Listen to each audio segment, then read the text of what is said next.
Fala galera que sempre nos acompanha ao vivo no pezinho da conversa, beleza? Novo de loja, primeira de luxo, Sol Babalu. Tô aqui nos estúdios Jus 21 em Recife com a professora Tassiana. O que é que nós vamos fazer, Tassi? Daqui a 40 segundos? Vamos começar a transmitir nossa terceira aula aí para você que está se preparando para o 25º Exame de Ordem, aula de revisão, né, Giovanni? Exatamente. E desde ontem a gente está transmitindo um pouquinho da aula aqui pelo Instagram, tá certo? Hoje nós vamos transmitir o comecinho da aula. Então eu vou passar aqui, pedir às meninas ali que segurem aqui, por favor, pedir a Jari, porque a gente vai começar. Então, Jarão, tá contigo aí, beleza? Deixa aí rolando que a gente vai começar a transmissão ao vivo. Galera que tá acompanhando aí no Instagram, senta o dedo no coraçãozinho aí, tá certo? Pra indexar a nossa live, por favor. Que dia é hoje? 23.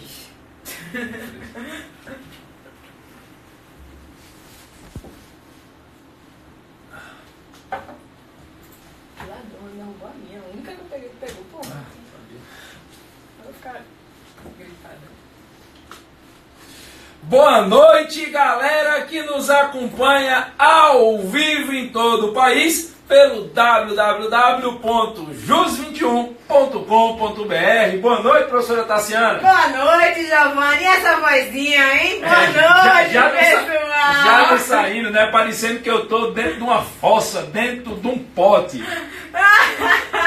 Boa noite, pessoal. Especialmente para você que está acompanhando ao vivo nossa terceira aula de revisão, exclusiva aí para sua área do aluno. E para quem está acompanhando gravado, Giovanni? Bom dia, boa tarde, boa noite, boa madrugada para você que por algum motivo não acompanhou a aula ao vivo. Hoje, quarta-feira, dia 23 de maio de 2018, um dia complicadinho, né? Tá assim em todo o país, um dia triste, inclusive, em todo o país, porque nós estamos no terceiro dia de paralisação dos caminhoneiros. Não nos cabe aqui entrar no mérito se a paralisação é legítima ou não é legítima, até porque o que eles buscam é efetivamente a redução do preço do combustível, mas um dia que nos deixou triste, primeiro porque aqui no Recife praticamente estamos sem combustível. Alguns empresários e postos de gasolina, com todo o respeito que os empresários do setor merecem, mas alopraram, tem combustível agora no final do dia custando quase R$9 o litro da gasolina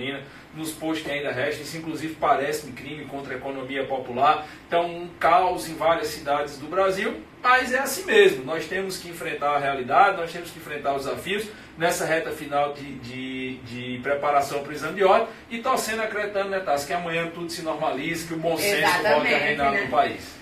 Bom, mas vamos lá que a paralisação e a falta de combustível não vai cair na sua prova, então vamos retomar aqui as nossas questões para treinar, só para quem está caindo de paraquedas hoje, Tassi, que não assistiu nem a primeira nem a segunda aula. Onde é que estão essas questões para treinar? As questões para treinar, pessoal, já estão disponíveis na sua área do aluno desde sábado. E aí você vai entrar com seu login, sua senha, presumo que você está assistindo e por isso que você está no seu login, na sua senha. Pra galera que está ao vivo, tem um linkzinho aí em cima, ao vivo. Quem porventura não acompanhou ao vivo, fica na aba Questões para Treinar, essas transmissões. E dentro desta aba Questões para Treinar, estão as questões que a gente está elaborando. Não é isso, Giovanni? Exatamente. E quando chegar amanhã, a gente vai disponibilizar o padrão de resposta. Mas, até lá, a gente encerra hoje. Se liga não derrubar a transmissão aí, que a gente se levantou, quase que derruba o workstage todo aí. Se ela deixar a transmissão continuar no ar, hoje nós concluímos essas questões. Posso começar, professora? Pode sim, pode. Então, valeu. Vamos lá, vamos comigo aqui, galera. Questão de número 11, que minha diretora está colocando em tela nesse momento, diz... Pode botar, diretor, em tela. Aperta o pitoco. Esse, né? Isso, muito bem. Homem desenrolada. É a minha diretora Tati. Cadê a caneta? Tá aqui. Questão de número 11. Vem cá, Alice, vem cá. O pessoal está acompanhando aí pelo Instagram. Mostre a questão aqui. Questão de número 11. No dia 6 de fevereiro de 2018, às 21 horas, Pablo foi preso em flagrante pela prática do crime previsto no artigo 14 do Estatuto do Desarmamento, Lei 10.826 de 2003. Conforme consta no auto de prisão em flagrante, na aludida data, Pablo estava dentro de um bar na cidade de Recife, portando na cintura um revólver de uso permitido, sem licença da autoridade competente e sem o devido registro em seu nome. Remetidos autos ao juízo competente e cumprida todas as formalidades legais, a família de Pablo o contrata para atuar imediatamente na sua defesa. Com base exclusivamente nas informações fornecidas acima, responda fundamentadamente. Letra A. Qual a medida cabível privativa de advogado poderá ser utilizada para restituir a liberdade de Pablo e o seu fundamento legal? Letra B. Será cabível, na hipótese em análise, a concessão de fiança? Justifique. Veja, para que nós possamos responder a essas indagações, a primeira coisa que nós temos que identificar é qual o crime efetivamente praticado por Pablo. Será que esse crime está corretamente tipificado? Quais são aí as imputações penais e processuais penais inerentes a esse crime? E para que nós possamos discutir isso, eu vou aproveitar o ensejo dessa questão, que é um dos grandes objetivos aqui das nossas aulas de revisão, para lhe dar dois bizus fundamentais acerca do Estatuto do Desarmamento, acerca da Lei 10.826/2003. E o primeiro bizu é: tenha muito, mas muito cuidado mesmo na sua prova de domingo, se você precisar diferenciar o instituto do porte ilegal da arma de fogo e o instituto da posse ilegal da arma de fogo. Cuidado, tá? Entre posse ilegal e porte ilegal. Por quê? Porque a conceituação de posse de arma de fogo é restrita, é específica. Já a conceituação de porte ilegal de arma de fogo é de natureza residual. Por quê? O artigo 12 do Estatuto do Desarmamento, ou pelo menos a intelecção, a leitura, a interpretação do artigo 12 do Estatuto do Desarmamento, nos permite afirmar que você estará diante da conduta caracterizadora de posse de arma de fogo todas as vezes que o indivíduo mantiver uma arma em desacordo, sem a devida autorização legal, no interior de sua residência, nas dependências da sua residência ou no seu local de trabalho. Nesta última hipótese, desde que ele seja o proprietário ou responsável jurídico pelo mesmo. Vou dizer de novo e devagar. Você estará diante da conduta caracterizadora de posse ilegal de arma de fogo todas as vezes que o indivíduo foi encontrado com uma arma sem a devida autorização legal para tal, no interior da sua residência, nas dependências desta ou no seu local de trabalho, desde que, nesse último caso, ele seja ou proprietário ou, pelo menos, o responsável jurídico pela empresa. O que é que nós devemos considerar por residência do indivíduo? Aqui a nossa jurisprudência se posiciona no sentido de que a residência do indivíduo é o seu local de abrigo costumeiro, é o local onde ele normalmente pernoita, desde que esse local seja reconhecido como um imóvel. De novo, tem-se, para fins de caracterização do Estatuto do Desarmamento, o conceito de residência como sendo o local de abrigo costumeiro, corriqueiro, habitual do indivíduo, desde que esse local possa ser reconhecido como um imóvel. Então, em bom português, a arma estando dentro da sua casa, se você não tem a devida autorização para tal, caracterizaria posse ilegal de arma de fogo. Assim como a arma estando nas dependências da sua residência. O que é que você deve entender por dependência da sua residência? O jardim, o quintal, um eventual canil, a garagem, as áreas laterais que ficam dentro do muro da sua casa, a PLGG. Mas tem entendimento do STJ que diz que o quintal não faz parte da residência. É posicionamento minoritário. Para a sua prova da segunda fase, agora do próximo domingo, do 25º Exame Unificado, você trabalha com um posicionamento majoritário, tanto do STJ quanto do STF, no sentido de que aquilo que seja diretamente conexo à residência, como jardim, quintal, canil, deck, piscina, tudo que fique efetivamente dentro da área da residência é, para fins de Estatuto do Desarmamento, local de caracterização de posse de arma de fogo. Ademais, nós ainda teremos a posse da arma de fogo se o indivíduo detiver essa arma, sem a devida autorização legal, por óbvio, no seu local de trabalho, desde que ele seja o dono ou o responsável jurídico. Por exemplo, eu estou nesse momento nos estúdios JUS 21 em Recife.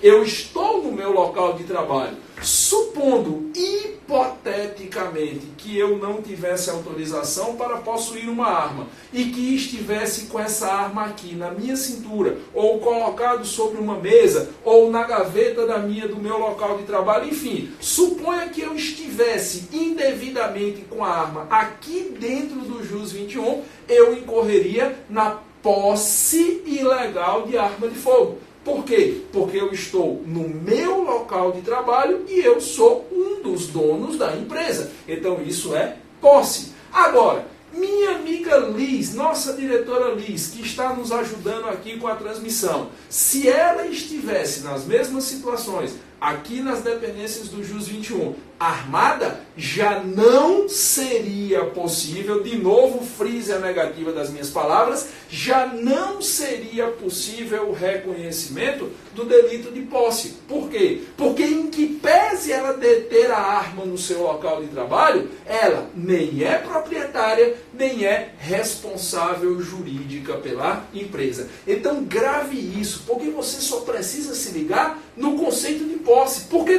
tudo que não for posse será porte. De novo, tudo que não for posse será porte. Se o indivíduo mantém a arma dentro da sua residência, nas dependências desta residência, jardim, quintal, canil, casa de máquinas, ou no seu local de trabalho, tendo sido respeitada essa especificidade, que ele seja dono ou responsável jurídico pela empresa, eu tenho a caracterização da posse.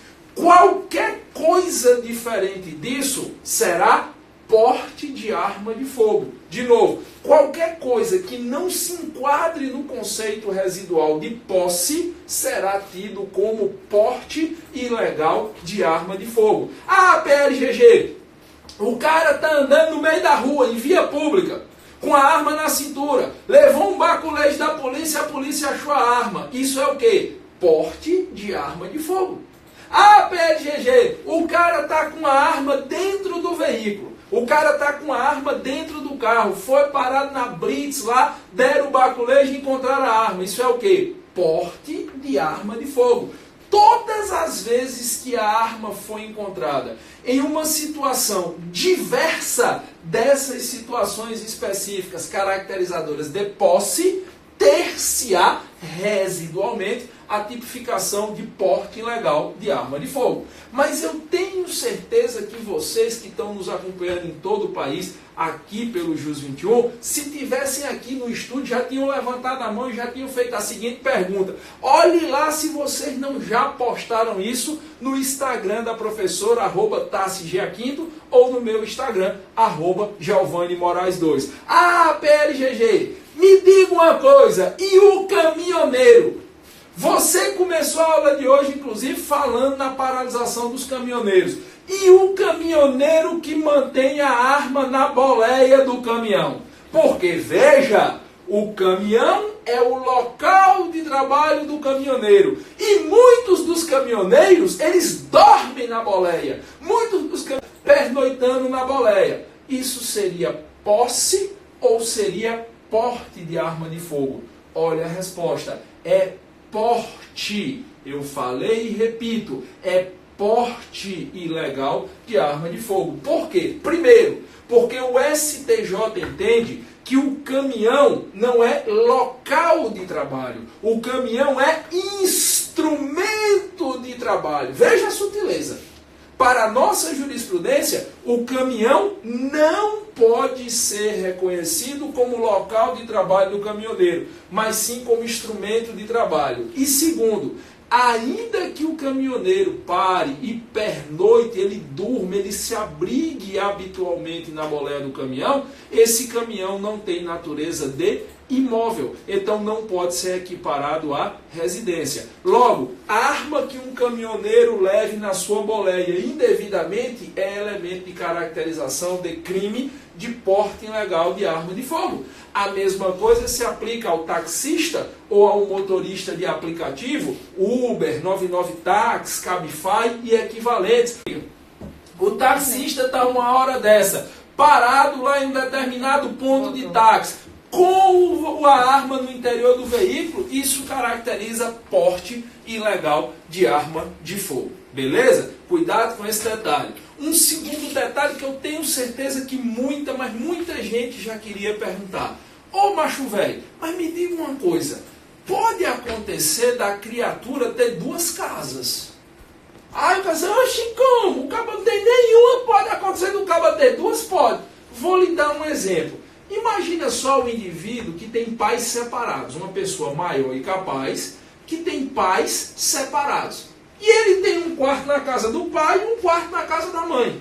Às vezes é mais perto do trabalho dele a casa do pai, da faculdade a casa da mãe, e ele um dia dorme na casa do pai, outro dia dorme na casa da mãe. Tanto faz nesse caso. Se a arma é encontrada em um local ou outro, é posse de arma de fogo, porque é aceitável, tanto na doutrina quanto na jurisprudência, que o indivíduo tenha mais de um local de abrigo habitual. Se este local for de natureza imóvel, se esses locais forem de natureza imóvel, é possível serem tidos como residência e a arma no seu interior caracterizará a posse ilegal de arma de fogo. Tranquilo? Um outro detalhe, pessoal, e é até bom chamar a atenção de vocês, porque eu vejo que acontece de forma equivocada ao extremo um procedimento Brasil afora. O crime de porte ilegal de arma de fogo é intransferível. De novo, o crime de porte ilegal de arma de fogo é intransferível. O que é que significa isso em bom português?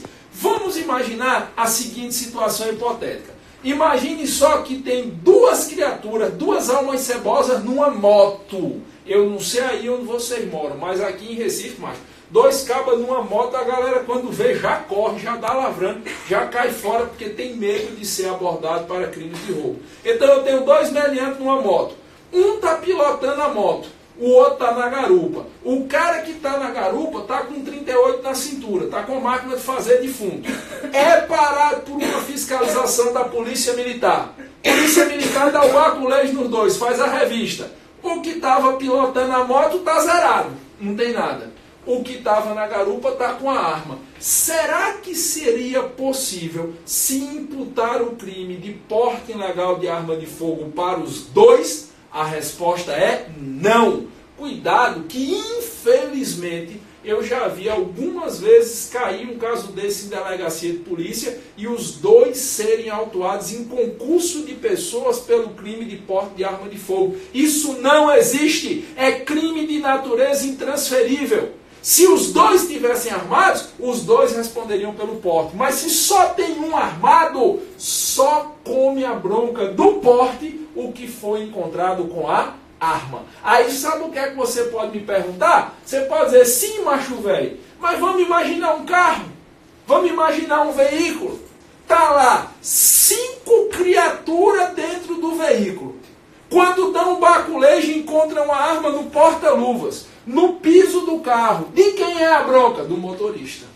Por que do motorista? Porque presume-se que a responsabilidade jurídica pelo veículo é daquele que o conduz. Mas existe jurisprudência, existe posicionamento doutrinário, no sentido, e aí seria uma boa tese de defesa, caso isso caísse numa peça ou numa questão discursiva, existe uma vertente jurisprudencial e doutrinária que diz que não basta só se imputar a responsabilidade ao motorista. É preciso que existam mínimos elementos no caso concreto que possam vincular o motorista àquela arma. Se você pegar uma questão dizendo assim, 5 pessoas estavam no interior de um veículo, as 5 desembarcaram para que o veículo fosse revistado e a arma foi encontrada no piso do carro. Quem cometeu o crime? Para a realidade do exame de ordem, eu recomendo que você adote a tese que nenhum deles pode responder pelo crime. Por quê? Porque o crime de porte de arma de fogo é intransferível. E aquela ideia muito sustentada pelo Ministério Público que, nesse caso, a responsabilidade é sempre do condutor do veículo, ela pode sofrer críticas. Há quem diga que se trata de imputação penal objetiva, que é, por óbvio, inadmissível no ordenamento jurídico brasileiro. Então, se liga nesse detalhe, cuidado para não cair nessa pegadinha. Um outro detalhe, pessoal, a nossa jurisprudência é amplamente majoritária no sentido que o crime de porte ilegal de arma de fogo é crime de perigo abstrato. Vou dizer de novo, a nossa jurisprudência é amplamente majoritária no sentido que o crime de porte ilegal de arma de fogo é crime de perigo abstrato. O que é que significa dizer isso em bom português?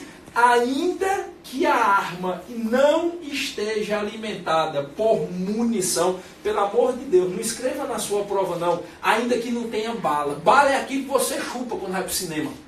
Bala é aquele negóciozinho de hortelã que você tira e bota na boca. O que você usa em arma de fogo é munição. Ainda que a arma não esteja alimentada por munição, e eu sei que tem gente que é polícia que está me assistindo, eu sei que tem gente que está acostumada a mexer com arma de fogo, que uma hora dessa deve estar, eita, esse professor não sabe a diferença do MEC, Mike Alpha Charlie, MAC, o municiar, o alimentar e o carregar, eu sei. Eu sei o que é municiar, eu sei o que é alimentar, eu sei o que é carregar. Eu fiz curso de tiro prático operacional. Mas não adianta a gente estar aqui com essas minúcias técnicas, porque isso não vai cair na sua prova. Então pode usar a expressão alimentado por munição. Ainda que não haja munição alocado no armamento, se for comprovado que a arma é apta a efetuar disparo, se for comprovado que a arma é ofensiva e operacional, o crime estará caracterizado, porque trata-se de crime de perigo abstrato. O crime é portar ou possuir ilegalmente a arma, a munição ou o acessório. De novo, a arma, a munição ou o acessório. Se eu sou encontrado só com a arma, tem crime. Se eu sou encontrado só com a munição, tem crime. Se eu sou encontrado só com o acessório, tem crime. Desde que, claro, esse acessório esteja listado no Regulamento 105 do Exército Brasileiro. PRGG, tem Regulamento 105 no meu vadimeco bonitão? Sim, óbvio. Claro, é lógico que tem. Se o indivíduo foi encontrado só com a arma de fogo, sem que a mesma esteja alimentada por munição,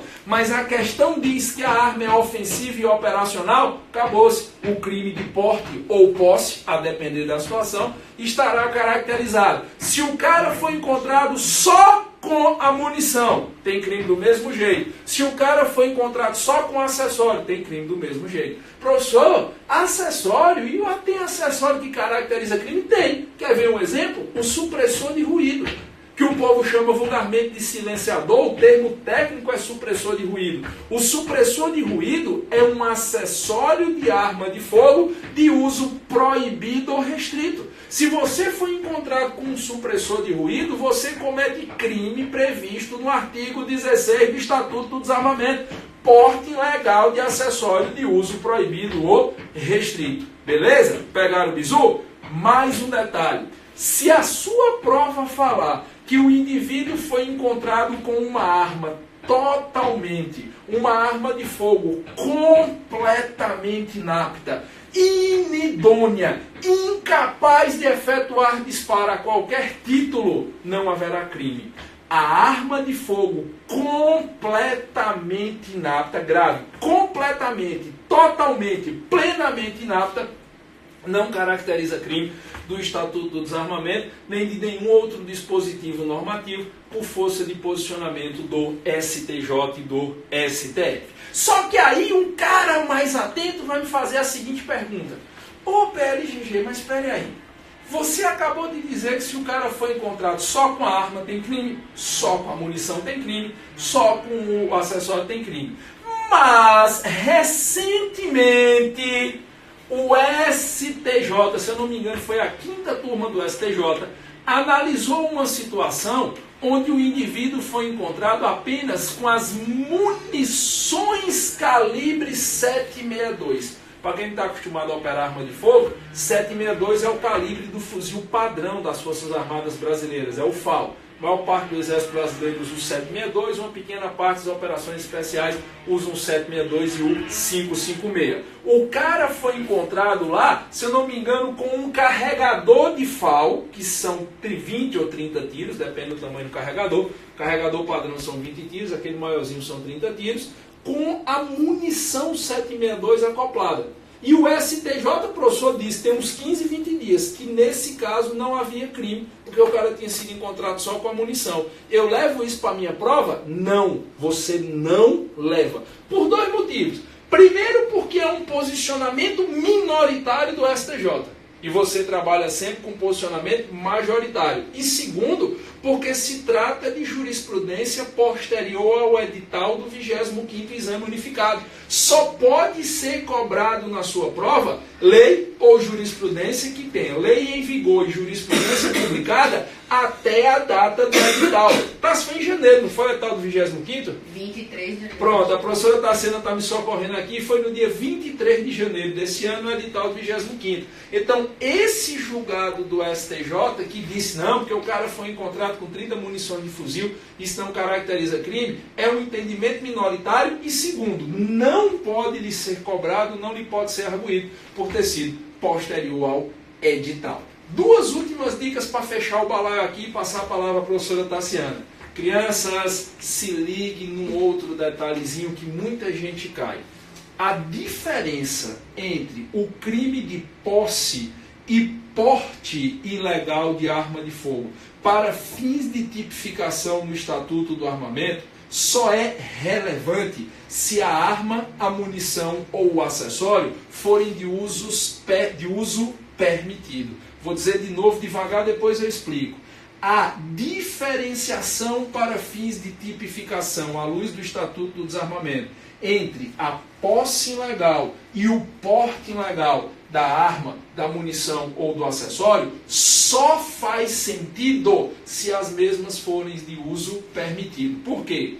A posse ilegal de arma, munição ou acessório de uso permitido resta tipificado ao teor do artigo 12 do Estatuto do Desarmamento. Já o porte ilegal da arma de fogo, da munição ou do acessório de uso permitido está tipificado no artigo 14 do Estatuto do Desarmamento.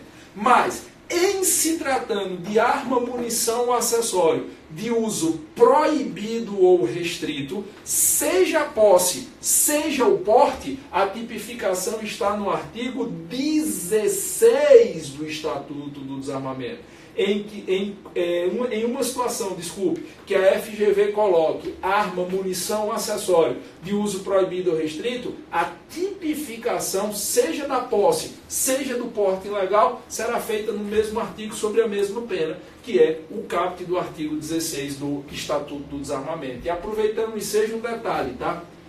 Toda arma de fogo de numeração suprimida, raspada ou alterada, equipara-se automaticamente à arma de uso proibido ou restrito. Você pode estar com um revólver calibre 22, que é a arma mais fuleiragem que existe. É a arma tiro e cunhado. Se ela tiver com a sua numeração de série raspada, adulterada ou suprimida, ela será considerada arma de uso proibido ou restrito.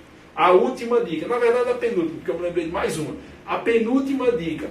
Muita gente não sabe, mas hoje uma conduta do Estatuto do Desarmamento é considerado como crime hediondo. Segue, porque se é crime hediondo, isso impacta na progressão de regime, 2/5 ou 3/5 da pena, se for reincidente. Qual é a conduta do Estatuto do Desarmamento que é prevista na Lei 8.072/90 como crime hediondo? É a posse ou o porte ilegal de arma, munição ou acessório de uso proibido ou restrito. Aí vem a clássica pergunta: PLGG, é só o caput do artigo 16 que é considerado como crime hediondo? Eu só posso ter como crime hediondo, aplicar as regras da Lei 8.072/90, que é a Lei dos Crimes Hediondos, observar a progressão de regime em patamares diferentes da Lei das Execuções Penais 2/5 e 3/5, para as condutas constantes no caput do artigo 16? Veja, esse é um dos temas mais controversos que nós temos hoje acerca do Estatuto do Desarmamento. A lei que alterou a Lei dos Crimes Hediondos, a alteração da Lei 8.072/90, simplesmente disse que passa a ser considerado como crime hediondo o posse ou o porte de arma, munição, acessório de uso proibido ou restrito nos termos do artigo 16 do Estatuto do Desarmamento. A Lei dos Crimes Hediondos não fez ressalva. A Lei dos Crimes Hediondos não fala caput do artigo 16. Ela fala artigo 16. Ora, topologicamente, se ela fala artigo 16, presume-se-á que ela está se referindo ao artigo 16 como um todo. A modalidade do caput e as modalidades equiparadas. Parte da doutrina não concorda com isso. Eu vou lhe citar dois doutrinadores que não concordam com essa tese. O professor Rogério Sanches Cunha e o professor Damásio de Jesus. Eles não concordam com essa tese. Vou lhe citar dois doutrinadores, três na verdade, que concordam com essa tese. O professor Rogério Greco, o professor Guilherme de Souza Nútil e o professor Renato Brasileiro de Lima. Sim, também, meu patrão, meu amigo professor Gabriel Abib, também concorda com essa tese. Eu particularmente não acho que a prova da OAB vai lhe perguntar isso. Eu acho que a FGV vai correr as léguas de uma bronca dessa. Mas, caso a FGV lhe pergunte, a recomendação que eu lhe dou é de ser pragmático e trabalhar com a letra da lei. A recomendação que eu lhe dou é que você considere que todo o artigo 16 do Estatuto do Desarmamento possui natureza de crime hediondo, não só o caput. O caput e os parágrafos, até porque nos parágrafos do artigo 16 nós temos a caracterização, por exemplo, do porte explosivo. É muito pior o cara detonar, ou o cara estar andando aí com um C4, um explosivo plástico, do que com uma pistola 24/7, uma pistola 9mm. Se você tiver com uma pistola aí, .40, que seja de uma empresa brasileira, que eu não posso dizer o nome para não ser processado, ela faz muito menos mal, porque ela não presta mesmo, do que uma banana de dinamite. Por que diabo é que eu vou considerar que há crime hediondo se o cara estiver portando uma arma e se ele estiver portando um explosivo que tem uma capacidade de destruição, de alvejamento, de ferimento, de morte muito maior do que a arma, não seria crime hediondo? Então, não acho que a FGV lhe pergunte isso, mas se ela perguntar, eu recomendo que você diga que todo o artigo 16, venhas aos mestres que têm entendimento em sentido contrário, todo o artigo 16 seria caracterizado como crime hediondo. E mais, todos os crimes do Estatuto do Desarmamento, salvo o artigo 16, admite fiança. Certo? No Estatuto do Desarmamento, todos os crimes, 12, 13, desde que não seja infração de menor potencial ofensivo, porque se for infração de menor potencial ofensivo não tem flagrante, mas todos os crimes do Estatuto do Desarmamento, à exceção do artigo 16, que é hediondo, e crime hediondo é inafiançável, por óbvio, nós estudamos isso ao longo das aulas, mas tirando isso, os crimes do Estatuto do Desarmamento que admitam prisão em flagrante, eles também admitem fiança. Ah, PLGG, mas tem dispositivo no Estatuto dizendo que não tem fiança. Tudo onde o Estatuto disser que não tem fiança não vale, por causa da ADI 3112/1, que considerou inconstitucional esta vedação. Dentro do Estatuto do Desarmamento, se houver a possibilidade de flagrante, haverá a possibilidade de fiança, salvo para as condutas tipificadas ao teor do artigo 16 do Estatuto. Por quê? Porque, como possui natureza de crime hediondo, há uma vedação à concessão de fiança lá no artigo 323 do CPP